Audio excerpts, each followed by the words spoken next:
Amém. Assim sendo, nós queremos compartilhar com você algo que o Senhor colocou no nosso coração para estar ministrando. Você que está em casa possa estar sendo abençoado também. Amém. Louvado seja Jesus. Eu queria convidar você a abrir a sua Bíblia ou o seu celular, ou acompanhar aqui no telão. O primeiro texto que nós vamos nos basear nessa palavra está no livro de Romanos, capítulo 5. Romanos capítulo 5, e enquanto você está abrindo, nós queremos clamar a você, a todos nós, que continue intercedendo pelos nossos pastores, pastor Nonato e pastora Jesus, que ainda estão em viagem lá na Itália, aguardando com muita alegria e ansiedade no bom sentido, a chegada do primeiro netinho, e a partir de agora, a qualquer momento, ele está chegando. Mas os cubra de oração, a Johanna, seu esposo, para que complete essa alegria esperada na vida do pastor Nonato e de toda a família. Amém. Louvado seja o Senhor. Então eu quero ler com você inicialmente o livro de Romanos capítulo 5. Você vai para o verso 14, nós vamos ler do 14 ao 16. Amém. Diz assim a palavra do Senhor. Romanos 5, do 14 ao 16. Todavia, a morte reinou desde o tempo de Adão até Moisés, mesmo sobre aqueles que não cometeram pecado, semelhante à transgressão de Adão, o qual era um tipo daquele que haveria de vir. Entretanto, não há comparação entre a dádiva e a transgressão. De fato, muitos morreram por causa da transgressão de um só homem, mas a graça de Deus, isto é, a dádiva pela graça de um só, Jesus Cristo, transbordou ainda mais para muitos. Não se pode comparar a dádiva ou a graça de Deus com a consequência do pecado de um só homem. Por um pecado veio o julgamento, que trouxe condenação, mas a dádiva decorreu de muitas transgressões e trouxe justificação. Amém. Louvado seja o Senhor. Se você puder, feche os seus olhos um pouquinho mais. Vamos complementar a oração aqui do pastor Márcio, pedindo um pouco mais do Senhor para as nossas vidas. Papai querido, nós estamos aqui, Senhor, e gratos pelo privilégio, pela alegria de cultuar o Senhor, de adorar o Senhor, Deus, de vir à tua presença e de, Deus, com a gratidão nos nossos corações, podermos adorar o Senhor nesse lugar. Pai, clamamos agora que uma revelação fresca, uma palavra rema, possa vir do Espírito Santo do Senhor para o nosso espírito nessa início de noite. Em nome de Jesus, Senhor, clamamos para que o Teu Espírito tenha total liberdade no nosso meio, Senhor, e se possível for, Senhor, envia anjos, mais do que já tem nesse lugar, anjos que ministra, anjos que esteja adorando conosco, e anjos que, como já orado pelo pastor Márcio, expulse qualquer espírito das trevas que tentou ou que esteja nos espionando. Declaramos que só a presença maravilhosa do Senhor, do Teu Espírito Santo, esteja nesse lugar. Oramos assim agradecidos e gratos, Senhor, no nome de Jesus. Amém. Aleluia. Nós queremos compartilhar com você a palavra sobre a graça do Senhor que foi colocado nos nossos corações. Queridos, inicialmente o texto que nós lemos, eu fico impactado com a tamanha revelação do apóstolo Paulo, das revelações que o Senhor entregou e entregava para ele, e essa carta aos Romanos está recheada dessas revelações. E o texto que nós lemos, apóstolo Paulo se remete, para entendermos essa manifestação da graça, ele se remete lá no início de tudo, e ele faz essa não é nenhuma comparação, ele traz essa informação a respeito de Adão, de Eva, que foi o primeiro homem, que não havia pecado, que estava sob o comando de Deus até que o pecado fizesse parte da vida dele. E Paulo, nesse texto que nós lemos, ele coloca o tamanho, o peso do que entrou na humanidade em relação ao pecado, por um homem que foi Adão, O pecado entrou e por causa deste pecado de um homem, uma condenação atingiu a terra. Todos nós fomos inicialmente condenados por causa dessa queda. Mas o destaque de Paulo é que ele mostra com tanta propriedade que também por um homem, Jesus Cristo de Nazaré, a graça foi manifesta. E é como se ele estivesse dizendo assim, o tamanho, digamos assim, a tonelada que representa essa manifestação da graça, é infinitamente comparável, não se pode comparar ao tamanho da condenação que ocorreu por causa do pecado de um homem. O que ele está querendo dizer é maravilhoso, é inexplicável, é indescritível essa graça maravilhosa que veio através de Jesus Cristo. E é por isso que ele fecha, nesse texto que nós vimos, ele diz, todavia, depois de narrar o que havia acontecido, todavia, não é assim o dom gratuito como a ofensa. Ou seja, não é assim o dom gratuito, a graça de Deus, não é como foi a ofensa que trouxe uma condenação. É o contrário, ele diz, porque por causa de um homem que decidiu, por causa da manifestação de Jesus Cristo, veio a extraordinária graça sobre nós, sobre a humanidade. Então ele coloca com uma propriedade extraordinária, que fomos justificados através da manifestação da graça do Senhor. E nós precisamos compreender um pouco mais. No nosso dia a dia, a gente, até nas conversações diárias, às vezes a gente usa alguns jargões, e parece que em alguns momentos se confunde, ou não é bem entendido, o que é a graça, e às vezes parece ser confundido com a misericórdia, e são duas coisas muito distintas, completamente distintas. E para isso, antes de entrarmos propriamente naquilo que o Senhor quer falar, eu queria explicar ou trazer uma clareza maior entre essas duas palavras, misericórdia e graça. Misericórdia, num conceito assim, mais simplório, para entendermos com mais facilidade. Misericórdia, queridos, é Deus não nos castigando conforme nós merecemos. Ou seja, diante de alguma circunstância que merecemos o castigo, o Senhor vem com a misericórdia. Você, olhando para alguns homens da Bíblia, você pode olhar para Davi, por exemplo. O pecado, talvez o pecado mais evidente, mais conhecido de Davi, que foi quando ele cometeu o adultério e consequentemente um assassinato, um homicídio. Quando ele se entrega ali, pegando Batseba como sua esposa, e ela tinha um esposo. Parte de você sabe dessa história. Mas diante de tudo aquilo, do confronto que Deus gerou através do profeta Natã, quando foi até Davi, já como uma atitude de amor para com Davi, ele percebe o grande erro, e ele vai aos pés do Senhor, ele vai chorar, ele vai berrar aos pés do Senhor, e ele expressa isso no Salmo 51, o Salmo 51, do verso 1 ao 3, talvez seja a parte desse Salmo que mais expressa como Davi se rendeu aos pés do Senhor, e ele diz assim, tem misericórdia de mim, ó Deus, por teu amor, por tua grande compaixão, apaga as minhas transgressões, lava-me de toda a minha culpa e purifica-me do meu pecado, pois eu mesmo reconheço as minhas transgressões e o meu pecado sempre me persegue. Davi estava ali se reconhecendo, humilhado, arrependido e dizendo, realmente eu pequei, mas por favor Senhor, vem com as tuas misericórdias. Ele estava dizendo, por favor, não me castigue como eu mereço, olhe para mim, eu estou aqui arrependido. E de fato, a misericórdia do Senhor veio sobre Davi. Por quê? Porque naquele tempo Davi, diante do que ele praticou, ele merecia morrer. Aliás, ele mesmo lançou essa condenação sem saber. Porque quando o profeta Natã chega para alertar ele, e conta aquela historinha de alguém que só tinha uma ovelha, e outro que tinha muitas ovelhas, e o que tinha foi lá, pegou a única ovelhinha, e aí rei, o que esse cara merece? Ele disse, a morte. Pois é, esse cara é você.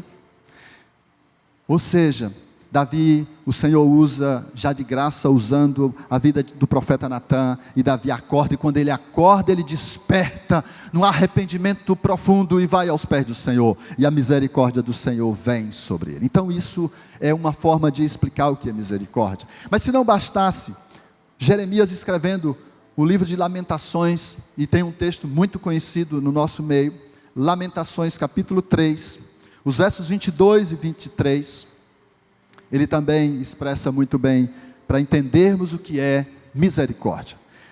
Ele diz assim: graças ao grande amor do Senhor, é que não somos consumidos, pois as suas misericórdias são inesgotáveis, renovam-se a cada manhã. Grande é a tua fidelidade. Que revelação extraordinária. E nós costumamos sempre dizer: a misericórdia do Senhor se renova a cada manhã. É claro que a renovação das misericórdias do Senhor não é uma manhã que de uma noite para um dia. Essa manhã da renovação das misericórdias do Senhor está ligado a uma atitude de arrependimento genuíno, de humilhação genuína, e o Senhor vem e derrama a sua misericórdia, ministra misericórdia. Ou seja, uma manhã de renovação das misericórdias pode ser em qualquer momento, desde que o Senhor a encontre, um homem ou uma mulher com um coração contrito e quebrantado na sua presença, como Davi foi. E aí sim a misericórdia vem sobre as nossas vidas. Isso é misericórdia. Mas vamos caminhar aqui para entendermos o que é a graça do Senhor. Se misericórdia é o castigo que nós merecíamos e Deus não nos deu, graça é a bênção do Senhor, é Deus nos abençoando, apesar de não merecermos. Não merecemos, mas Ele vem com graça. É o favor imerecido. É aquilo que nós não merecemos, mas mesmo assim, pelo seu amor extraordinário, Ele derrama sobre graça. Derrama a sua graça sobre as nossas vidas.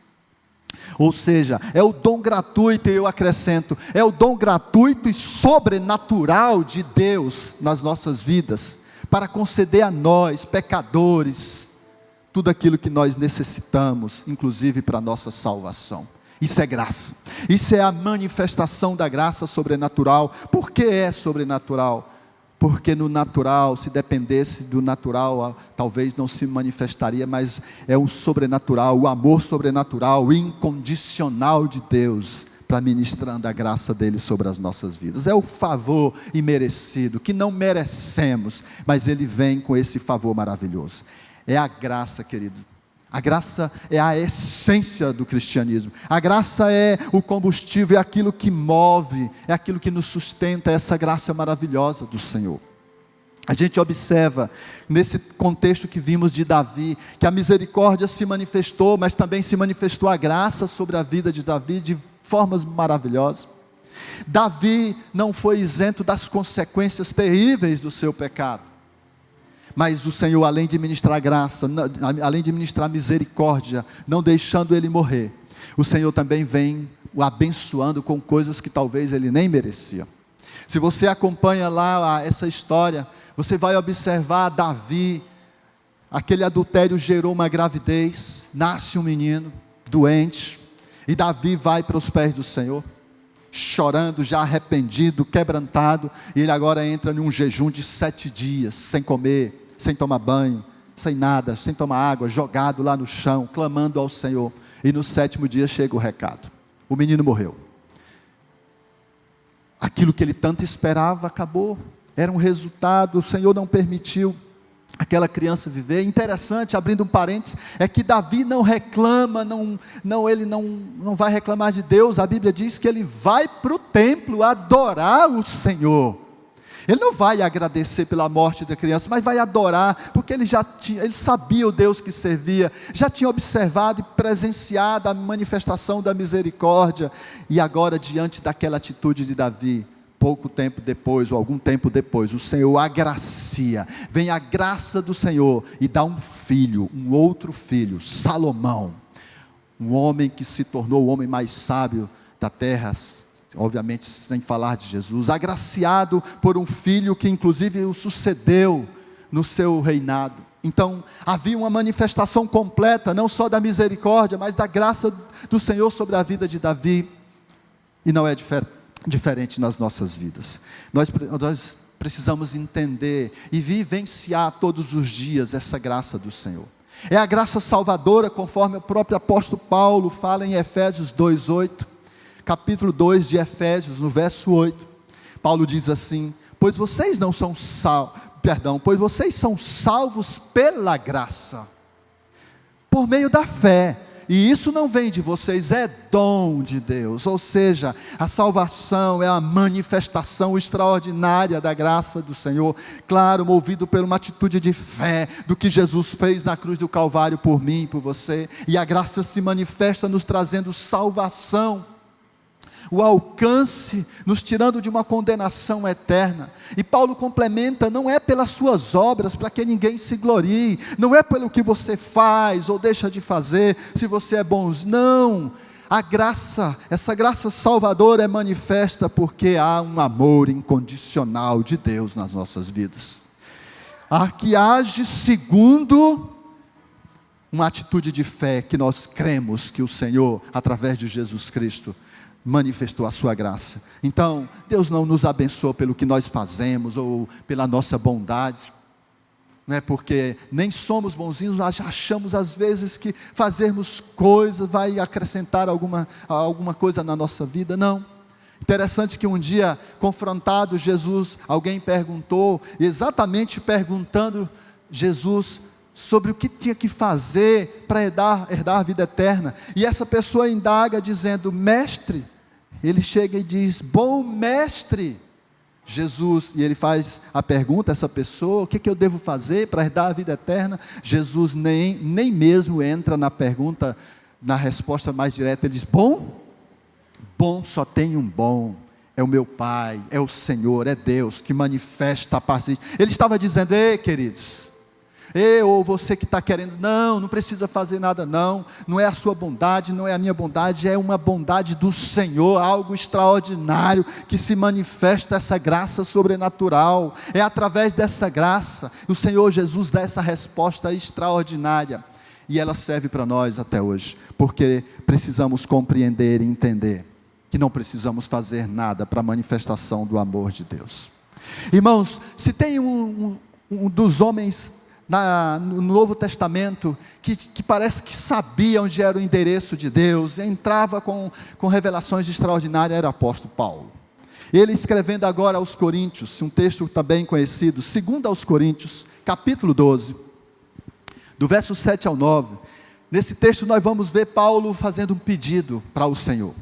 É o texto onde conhecemos bem, que ele diz que havia um espinho na carne. Vamos ler 2 aos Coríntios 12, do 7 ao 9, Paulo diz assim: e para que não me exaltasse pela excelência das revelações, foi-me dado um espinho na carne, a saber, um mensageiro de Satanás, para me esbofetear, a fim de não me exaltar, acerca do qual 3 vezes orei ao Senhor para que me desviasse de mim, e ele ele recebe a resposta do Senhor, e ele disse-me: a minha graça te basta. O que o Senhor traz para ele: Paulo, a minha graça te basta, e ele acrescenta: porque o meu poder se aperfeiçoa na fraqueza. É claro que nós, quando chegamos a esse ponto, há indagações e muitas histórias. Que espinho da carne era esse de Paulo? Será que ele tinha uma fraqueza pecaminosa? Será que era de fato algo no corpo? Não tem como provar, por mais que se estude, porque eu entendo que Paulo não queria destacar o que era essa fraqueza. Ele queria destacar que a graça do Senhor manifesta nele, independente do que era esse espinho na carne, fazia com que o poder do Senhor se aperfeiçoasse todos os dias. E ele, consciente dessa resposta de Deus, ele diz: de boa vontade, pois, me gloriarei nas minhas fraquezas, para que em mim habite o poder de Cristo. Porque ele estava dizendo: se essa graça basta, e ela me leva a aperfeiçoar no Senhor, para mim está ótimo, eu vou permanecer no Senhor. Isso precisa ser entendido na minha vida, na sua vida, queridos, que essa graça maravilhosa do Senhor, que nos aperfeiçoa, independente de quem somos ou o que fazemos, essa graça manifesta na cruz do Calvário, através de Jesus Cristo, e por isso Paulo sabia disso, que mediante aquela resposta do Senhor, a graça bastava, a manifestação diária da graça na vida de Paulo bastava, e precisamos compreender essa maravilhosa graça. Se você for olhar para a história de Paulo, quando ele começa, quando o Senhor Jesus se revela a ele, como está registrado em Atos 9, que coisa extraordinária. Paulo nós sabemos, era um perseguidor da igreja, fazia tantas coisas erradas, mas o Senhor Jesus se revela a ele. E o Senhor se revela a um homem chamado Ananias e diz: Ananias, olha, tem um homem assim, assim, você vai lá, ore por ele. Ananias disse: não, Senhor, o Senhor sabe, esse homem é perseguidor, não vai o Senhor dar uma resposta para Ananias. Não, ele é um escolhido meu. É interessante que ele diz: é um escolhido para levar a minha palavra e sofrer pelo meu nome. Meu irmão, você imagina nós temos um entendimento desse, sendo chamados pelo Senhor, e ele dizendo: você vai sofrer. Talvez muitos de nós pulavam fora do barco, mas Paulo permaneceu, porque apesar de todo o sofrimento que passou, a graça do Senhor era renovada, o amor do Senhor era renovado na vida de Paulo. Por muitas e muitas vezes ele estava preso, de prisões ele escreveu para alguns lugares, de muitos lugares em pleno sofrimento, mas ele estava consciente de que Jesus havia o escolhido e que a graça do Senhor estava sobre ele. É extraordinário como ele permanece firme e permanece ali inabalável naquilo que o Senhor havia prometido. Por quê? Por causa dessa manifestação extraordinária da graça de Deus. Queridos, se eu posso citar, eu citaria 2 atitudes, talvez 3 atitudes que de fato coopera, segundo a palavra do Senhor, coopera para a manifestação dessa graça extraordinária. Confira comigo, uma das primeiras coisas que talvez, com toda certeza é o alicerce disso, a primeira coisa onde essa manifestação da graça vem sobre as nossas vidas, é um arrependimento genuíno. Nós vemos através de Davi, vemos através de vários outros personagens bíblicos, e até nos nossos dias, alguém profundamente arrependido, e esse era o discurso de João Batista: arrependei-vos, arrependei-vos, era o discurso de Jesus.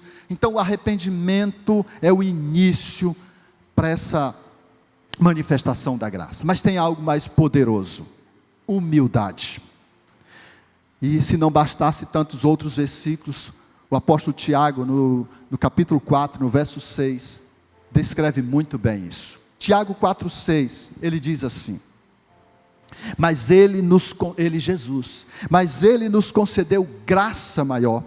Por isso diz a Escritura: Deus se opõe aos orgulhosos, mas concede graça aos humildes. Deus resiste ao orgulho, à soberba, à prepotência, ao eu, mas Ele concede graça a alguém com atitude de humildade. E ninguém profundamente arrependido como Davi e outros, não vai ao Senhor se não for com humildade. Então esse carro-chefe, e nós vemos tantos outros versículos, a gente vê Pedro falando: humilhai-vos, pois, debaixo da potente mão de Deus, para que ao seu tempo Ele os exalte. Se nós olharmos para um dos versículos mais conhecidos do Velho Testamento, segundo as Crônicas 7,14, porque se o meu povo, que se chama pelo meu nome, se humilhar mesmo, a primeira palavra, a primeira condição que o Senhor dá, sabe o que eu chamo isso? Da locomotiva que puxa todos os outros vagões. Sabe o que é a locomotiva? Aquele principal, a máquina do trem. Você já viu o trem ali da Vale passando? Uma locomotiva, algo lá na frente puxando vários vagões. A humildade é o vagão é a locomotiva da nossa vida que puxa todos os outros vagões. Mediante a atitude de humildade diante do Senhor, é inevitável que a graça dele não se manifeste. Ela vai ser manifestada com arrependimento genuíno, humildade na presença do Senhor, a graça é manifesta. Por isso que Tiago diz, as Escrituras já diz: Deus se opõe aos orgulhosos, mas concede graça aos humildes. Humildade é a segunda coisa que nós precisamos ter para presenciar e vivenciar a manifestação da graça do nosso Deus. A terceira coisa que, segundo a palavra nos ensina, preste atenção nesse texto, a terceira coisa é achegarmos a Deus com confiança. Isso vai ajudar, nós vamos ver claramente a manifestação da graça. O autor de Hebreus, no capítulo 4, Hebreus capítulo 4, do 14 ao 16, preste atenção na profundidade desse texto. Hebreus 4, do 14 ao 16, e diz assim: portanto, visto que temos um grande sumo sacerdote, deixa o Espírito Santo do Senhor falar no seu coração, querido. Portanto, visto que temos um grande sumo sacerdote, que adentrou aos céus, Jesus, o Filho de Deus, apeguemo-nos com toda a firmeza, achegamos com toda a firmeza a fé que professamos, pois não temos um sumo sacerdote que não possa compadecer-se das nossas fraquezas, mas sim alguém que, como nós, passou por todo tipo de tentação, porém sem pecado. E ele completa: assim sendo, aproximemo-nos do trono da graça, com toda a confiança, a fim de recebermos misericórdia e encontrarmos graça que nos ajude no momento da necessidade. Escute algo, queridos. O autor de Hebreus estava narrando algo extraordinário. O que ele estava dizendo? Naquele tempo, os sacerdotes que levavam os pecados, levavam os sacrifícios das pessoas ao Santo dos Santos, ao lugar onde o Senhor ia. O sacerdote entrava, mas ele era um homem como qualquer outro, e assim sendo, era colocada uma corda na sua cintura. Ele entrava com aquela corda, porque se ele morresse fulminado lá, só puxava, tirava ele para fora, porque ele estava sujeito a isso. Por quê? Porque ele era um sacerdote completamente humano. Mas o autor de Hebreus está dizendo: olha, o nosso sacerdote que faz com que nós chegamos ao trono da graça, não é esse sacerdote, não é humano, ainda que passou por tentação, mas não pecou. Esse sacerdote é nada mais, nada menos do que o nosso Senhor Jesus Cristo, que intercede, que clama ao Senhor para que a manifestação da graça do Senhor venha sobre as nossas vidas. E é por isso que ele diz que está à direita do Senhor lá intercedendo. Então esse sacerdote faz com que nós tenhamos acesso livre ao trono da graça através de Jesus. Não é qualquer sacerdote, não é alguém que tenha falhas, não, é Jesus, pelo seu amor maravilhoso, incondicional. É esse sacerdote que antes aceitou um desafio extraordinário do Pai. Quando olharam para uma humanidade pecadora, afastada do Senhor, e ele aceita um desafio de, na cruz do Calvário, se entregar. Sabe, eu sempre imagino um diálogo entre o Senhor, entre Deus e Jesus, e talvez Deus dizendo assim: ô Jesus, olha só meu filho, a humanidade está arrasada, está sacrificando animais por causa dos seus pecados, você topa morrer uma única vez pela vida desse? O que você acha que Jesus respondeu? Nem pensou duas vezes: sim, Pai, eu os amo tanto, que esse sacrifício eu faço. E então ele sai da sua posição de Deus Filho, é gerado no ventre de uma mulher, nasce, cresce, se entrega na cruz do Calvário, como um cordeiro para remir os nossos pecados, para nos salvar de uma condenação eterna. É esse Jesus que, depois de completado esse plano maravilhoso de redenção, volta para a direita do Pai e fica intercedendo lá. É esse Jesus que permitiu que o véu se rasgou, e dando livre acesso para mim e para você no trono da graça do Senhor.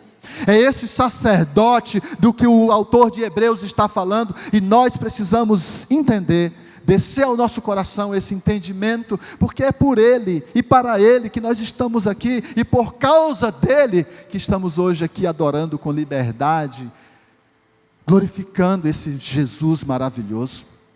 Então, esse autor do livro de Hebreus sabia muito bem de fato o que estava dizendo, porque é esse Jesus que através dele vem essa graça. É claro que ele finaliza dizendo que esse trono da graça, que a graça está ao nosso alcance nos momentos da necessidade. Mas deixa eu dizer uma coisa, queridos: a graça não está disponível apenas da nossa necessidade, quando pecamos, quando apenas após o arrependimento. A graça do Senhor está posta como essa mesa maravilhosa aqui. Foi aberta, o véu se rasgou, porque nós temos livre acesso. Então há um banquete do Senhor todos os dias colocado diante de nós, um banquete liberado por três coisas: arrependimento, humildade e ir até o Senhor, buscar Ele com toda a força. E o banquete está posto. para todos nós, por causa desse sacerdote Jesus Cristo, que se entregou dessa forma. Por isso que esse texto é tão rico, tão poderoso, esse texto de Hebreus, e nós precisamos não só entender, mas compreender e decidirmos nos alimentarmos dessa graça extraordinária do Senhor. Tem tantos textos na Bíblia, povo de Deus, que a gente percebe a manifestação da graça de Deus. Quando você olha para aquela história registrada pelo próprio Jesus no livro de Lucas, capítulo 15, conhecida como o filho pródigo, mas para mim ela é a parábola de um pai que tinha 2 filhos. Lucas capítulo 15, depois você confere, você já conhece bem. Quando aquele garoto mais novo decide pegar tudo que é dele e sumir, e ir embora, o próprio Jesus narra com uma propriedade extraordinária. O que Jesus estava querendo destacar ali era a misericórdia e a graça do Pai, porque ele estava dizendo, o que ele queria dizer era que aquele Pai era o nosso Deus, representava. Aquele filho jogou tudo fora, abandonou, veio pobre, comendo migalhas de porcos, e ele volta, e você vê a manifestação da misericórdia e da graça do Senhor. Misericórdia porque aquele garoto merecia ser disciplinado, castigado, mas não teve. Por quê? Porque chegou um garoto completamente arrependido, rebentado e humilhado, se sentindo e se humilhando diante da presença do Pai. Não tinha como o Pai resistir, como não resiste com qualquer um de nós. E quando o Pai vê aquele garoto, além de ministrar graça, além de ministrar misericórdia, Ele é gracioso com ele. Como? Trazendo dignidade de volta, colocando novas vestes, sandálias, e se não bastasse, um anel de novo no seu dedo. O anel que representava a autoridade dele de novo dentro da casa do Pai. Um anel, todo aquele presente, aquele aconchego era graça, sendo manifesta, como ela é manifesta nas nossas vidas, quando vamos à presença do Pai dessa forma. Então, o que Jesus estava dizendo ali não era apenas alguém que se perdeu e que precisava voltar, não, era a manifestação desse amor incondicional, maravilhoso do nosso Deus Todo-Poderoso.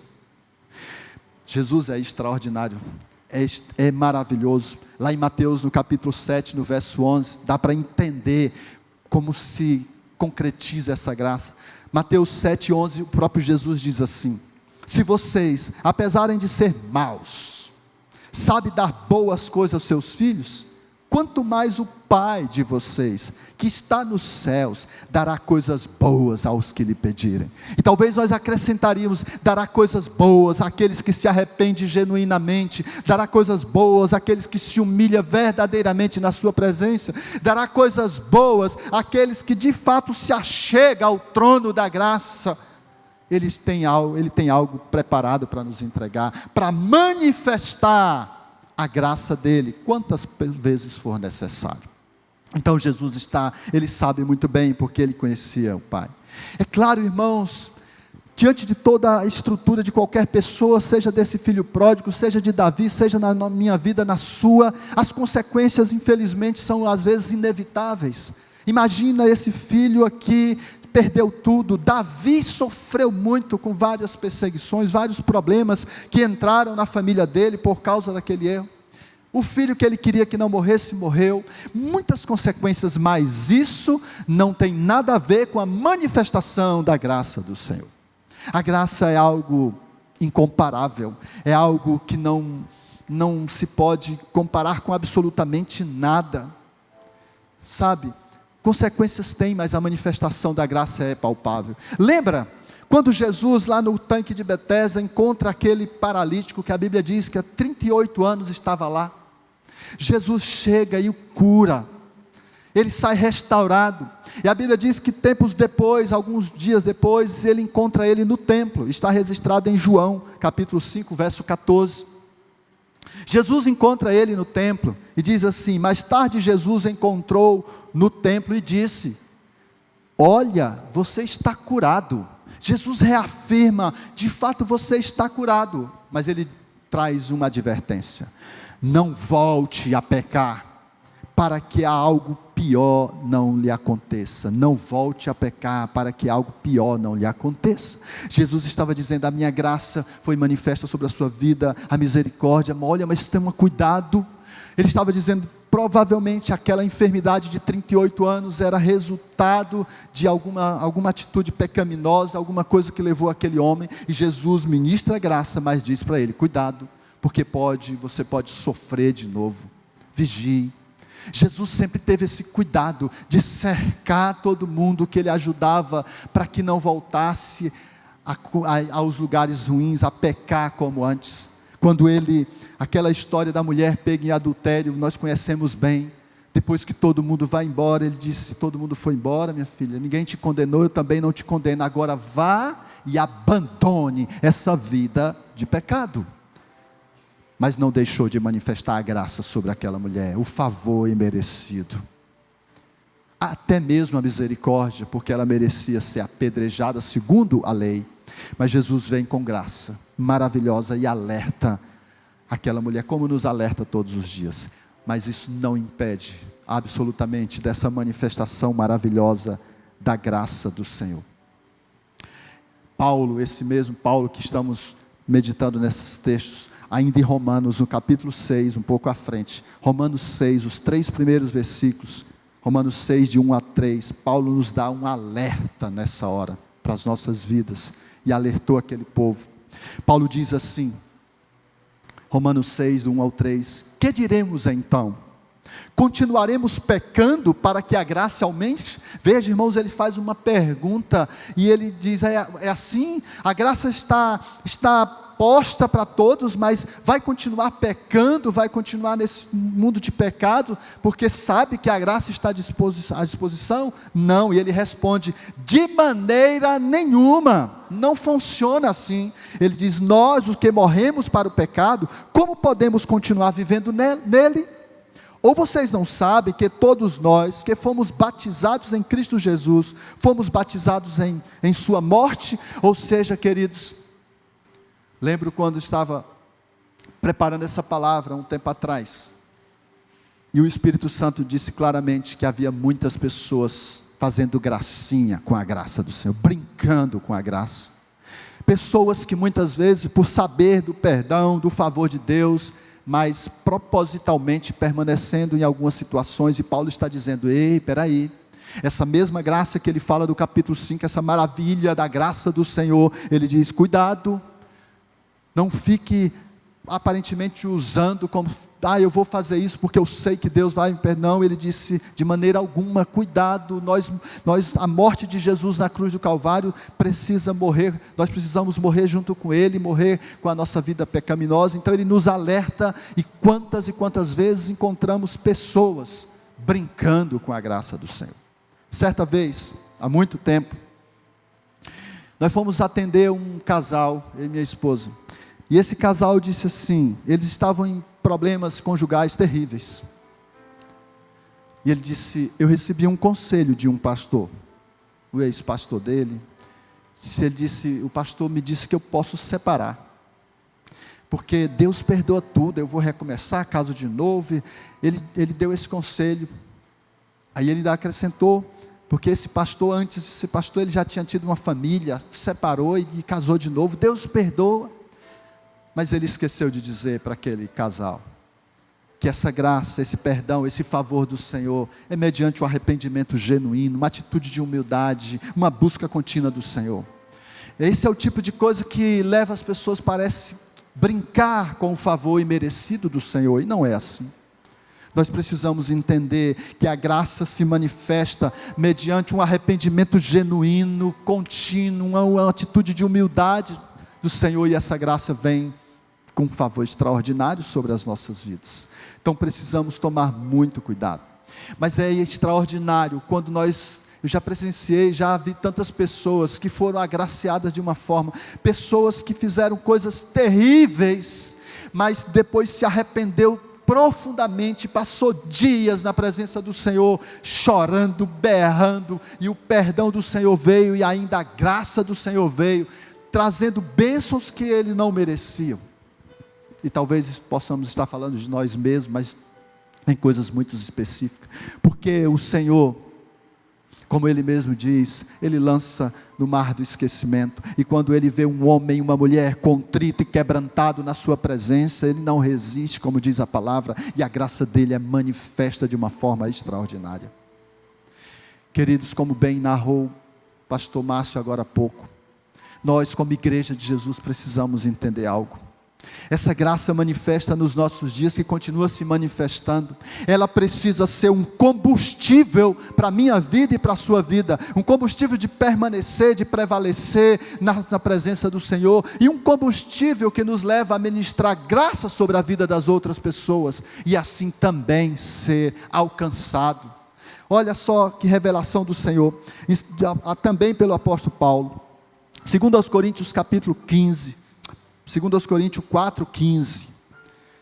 2 Coríntios 4,15 diz assim: tudo isso é para o bem de vocês, para que a graça que está alcançando um número cada vez maior de pessoas, faça com que transbordem as ações de graça para a glória de Deus. O que ele está dizendo? Essa graça manifesta no nosso meio, ela é tão poderosa, que ela vai transbordar para a vida de outras pessoas, e é por isso que o Evangelho vai crescer, porque nós, agraciados pelo Senhor, vamos levar graça às outras pessoas. Por isso que Paulo está dizendo, a cada dia, um número enorme de pessoas pode vir para o Evangelho, quando eu e você manifestamos graça sobre a vida das pessoas, sobre a vida de quem não merece nada, como nós não merecemos, e por isso, ela é um combustível em nós e através de nós, para o crescimento, para muita gente vir para o Evangelho. Precisamos entender o poder dessa graça salvadora, maravilhosa, transformadora, nas nossas vidas. Ela está à nossa disposição todos os dias, e é por isso que toda manhã ela se renova, em qualquer manhã de um arrependimento genuíno. Nós precisamos compreender isso, sair do nosso campo de conforto, de mesmice de todos os dias, e dizer: Senhor, obrigado porque o Senhor manifestou a tua graça, e assim eu quero levar o Evangelho através da graça do Senhor a tantas pessoas perdidas. Queridos, alguns que já caminharam em algumas denominações, como os irmãos batistas, tem um hino que é no Cantor Cristão, lá no HCC, é o hino 193, que eu compreendo que o escritor daquele hino estava movido por uma revelação extraordinária de Deus. Eu não vou cantar, eu quero ler aqui para você, que profundidade. Não é um texto bíblico, mas é uma revelação extraordinária da graça do Senhor. Ele diz assim, o título é Maravilhosa Graça, e ele diz assim: maravilhosa graça, graça de Deus sem par, como poder cantá-la, como hei de começar? Ela me dá certeza, e vivo com firmeza pela maravilhosa graça. Graça, que maravilhosa graça, é imensurável e sem fim, é maravilhosa, é tão grandiosa, é suficiente para mim. Isso é profundo, eu gosto dessa afirmação, quando ele diz que a graça é suficiente para nós precisamos. E ele continua dizendo: é maior que a minha iniquidade, é maior que o nosso pecado, é revelação do amor do Pai, o nome de Jesus engrandecei, e a Deus louvai. E ele diz: maravilhosa graça traz vida perenal, ou seja, dura para sempre. Maravilhosa graça traz vida perenal, por Cristo perdoado, vou à mansão real. Nós estávamos cantando agora há pouco um hino extraordinário, de como será no céu. Que coisa mais linda, onde não haverá choro, não haverá dor. É nessa mansão real, é essa mansão real que nos aguarda, queridos. É nessa mansão real que nós vamos. Mas tem mais, ele continua dizendo: hoje eu sou liberto, vivo de Deus bem perto, por causa da graça, vivo de Deus bem perto, pela maravilhosa graça de Jesus. Maravilhosa graça, que ricas bênçãos traz, por ela Deus transforma, dá vida eterna e paz, sendo por Cristo salvo, faço do céu meu alvo, pela maravilhosa graça de Jesus. Irmãos, a manifestação da graça do Senhor, ela vai encerrar aqui na terra, no dia em que o Senhor Jesus voltar com a sua igreja, e como bem falou o pastor Márcio, nos preparemos, porque acredito que está muito próximo. Essa concretização dessa graça, no dia em que o Senhor levar a sua igreja, no dia que o noivo vier buscar a sua noiva. Então precisamos viver, como o autor desse hino fala, hoje eu sou liberto, nós somos libertos pelo Senhor, pela graça salvadora. Então vamos manifestar essa graça sobre a vida de outros, e viver intensamente essa graça. Muitas pessoas podem, e serão, e já foram alcançadas pelo poder da graça de Jesus. Favor que eu e você não merecemos absolutamente nada, mas Ele vem com essa poderosa graça, e uma mansão real, como dita nesse hino, nos aguarda. Nós precisamos desejar e sonhar, porque nós somos e fomos alcançados por essa graça maravilhosa do Senhor. Um favor imerecido. A bênção do Senhor sobre as nossas vidas que nós não merecemos. Extraordinário esse amor incondicional manifestado pela graça do Senhor. Nós já estaríamos fulminados se não fosse a graça do nosso Deus Todo-Poderoso. Por isso que eu digo, ela é a essência do cristianismo. Ela é a essência da nossa vida como filho, como cristãos que somos. E parece que esse entendimento tem desaparecido no meio do povo de Deus, não compreendendo esse poder da graça do Senhor sobre as nossas vidas. E sinceramente, irmãos, esse é um argumento extraordinário para que muitas pessoas sejam alcançadas, como o apóstolo Paulo falou em textos anteriores. Esse é um argumento de que mostrar para as pessoas que, apesar de toda a vida de pecado, ainda há uma chance de ser alcançadas, de ser alcançada pelo poder da graça de Jesus Cristo. E nós outros, já alcançados, precisamos compreender, entender, descer, entrar na nossa mente como entendimento, descer ao nosso coração e se tornar revelação nas nossas vidas e atitudes práticas, em nome de Jesus. Eu quero convidar você a ficar em pé, por favor.